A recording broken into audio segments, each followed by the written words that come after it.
माणिकराव कोकाटेंचा राजीनामा मंजूर करण्यात आलेला आहे आणि त्यांच्या खात्यांची जबाबदारी आता अजितदादांकडे देण्यात आलेली आहे। बिबट्या घरात बसलेल्या आहेत, 3 जणांना जखमी केले। त्या संदर्भात लगेच आपली टीम त्या ठिकाणी कार्यरत झालेली आहे। हे सगळे वाढते प्रकार अत्यंत गंभीर आहेत, म्हणूनच आपण आता रेस्क्यू सेंटर्स तयार करायला मोठ्या प्रमाणात काम सुरू केलेलं आहे। बिबटे देखील आपण पकडतो, पण रेस्क्यू सेंटर तयार करून त्याच्यामध्ये बिबटे सोडणं हे आता महत्वाचं आहे। त्याकडे अतिशय वेगानं काम चाललेलं आहे। झालं आता सांगितलं।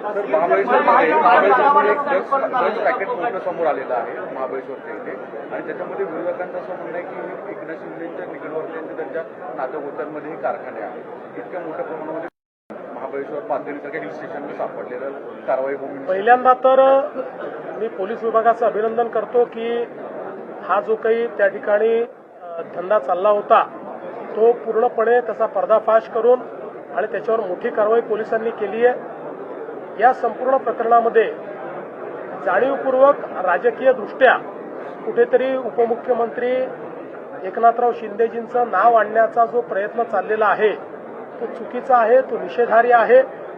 कुठल्याही पद्धतीनं आतापर्यंतचे जे काही एव्हिडन्सेस आहेत त्यात त्यांचा किंवा त्यांच्या परिवाराचा या ठिकाणी कुठलाही संबंध दुरान्वयानेही आलेला नाही। त्याच्यामुळे मला असं वाटतं की कुठेतरी दिशाभूल करून अशा पद्धतीनं बादरानं संबंध जोडायचा हे काही योग्य नाही आहे। या संदर्भात पूर्ण चौकशी आम्ही करतो। चांगल्या पद्धतीनं चाललेलं आहे। आमचे जे दोन्हीकडचे नेते आहेत हे नेते नीट महायुतीचं जागा वाटप करतायत। मला असं वाटतं या 2 दिवसात ते पूर्ण होऊ शकतं।